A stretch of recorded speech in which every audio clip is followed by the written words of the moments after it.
భారత రాజ్యాంగ నిర్మాత బాబాసాహెబ్ అంబేద్కర్ను పార్లమెంటు సాక్షిగా అవహేళన చేసి అవమానించిన క్రమంలో కేంద్ర హోంశాఖ మంత్రి అమిత్ షా దిష్టిబొమ్మను వరంగల్ జిల్లా కిలావరంగల్ మండలం వీరన్నకుంట ఉర్సు ప్రాంతంలో మరి బీబీఎఫ్ మరియు ఇతర డిహెచ్పిఎస్ ఇతర ప్రజాస్వామిక సంఘాల ఆధ్వర్యంలో మరి దహనం చేయడం జరిగింది. ఇప్పటికైనా కూడా గత 4 రోజుల నుండి దళిత బహుజన ఫ్రంట్ పక్షాన మరి అనేకమైనటువంటి నిరసన కార్యక్రమాలు చేస్తున్నాం. ఇప్పటికైనా కూడా మరి అమిత్ షాను మరి కేంద్ర మంత్రివర్గం నుండి తొలగించాలి, ఆయన బహిరంగ క్షమాపణ చెప్పాలి. బాబాసాహెబ్ అంబేద్కర్ విగ్రహం ముందు ముక్కు నేలకు రాసి ఆయన పాదాలు పట్టుకొని క్షమాపణ అడగాలి.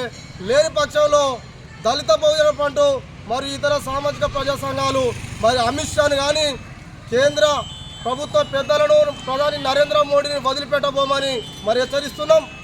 రేపటి నుంచి ఇంకా ఉద్యమాన్ని తీవ్రతరం చేసి మరి కేంద్ర ప్రభుత్వం మెడలు వంచేందుకు మా దళిత బహుజన సంఘాలు ముందు వరుసలో ఉంటాయని విశ్రమించబోమని హెచ్చరిస్తున్నాం. నా పేరు మాధవ్ సురేష్, నేను దళిత బహుజన ఫ్రంట్ జిల్లా అధ్యక్షుడు.